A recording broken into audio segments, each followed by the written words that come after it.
Bridge પર લટકતા ટેન્કરને ઉતારવાની કામગીરી શરૂ કરી દેવામાં આવી છે। ગંભીરા બ્રિજ પર લટકતા ટેન્કરને બહાર કાઢવા માટે તંત્રએ તૈયારીઓ શરૂ કરી।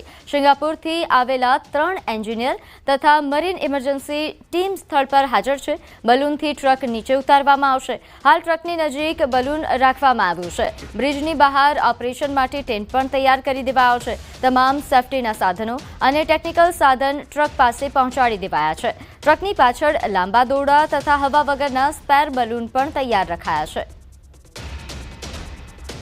જેને લઈને વધુ વિગત સાથે આપણી સાથે સંવાદદાતા હાર્દિક જોડાઈ ગયા છે। હાર્દિક, આજે ટેન્કરને ઉતારવા માટેની તજવીજ હાથ ધરાઈ છે, કેવા પ્રકારની તૈયારીઓ?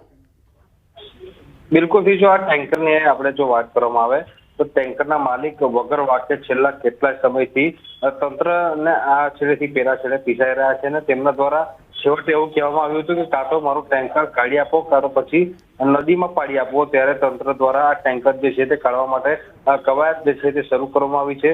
સિંગાપુરથી આવેલા 3 એન્જિનિયર તથા મરીન ઇમરજન્સી ટીમના જે અધિકારીઓ છે, કર્મચારીઓ છે, તેઓ સ્થળ પર પહોંચ્યા છે અને પ્રથમ બલૂન જે છે તે ટ્રકની નજીક લાવવામાં આવ્યું છે। દ્રશ્યમાં પણ જોઈ શકાય છે કે બ્રિજની બહાર ઓપરેશન માટે એક ટેન્ટ જે છે તે તૈયાર કરવામાં આવ્યો છે।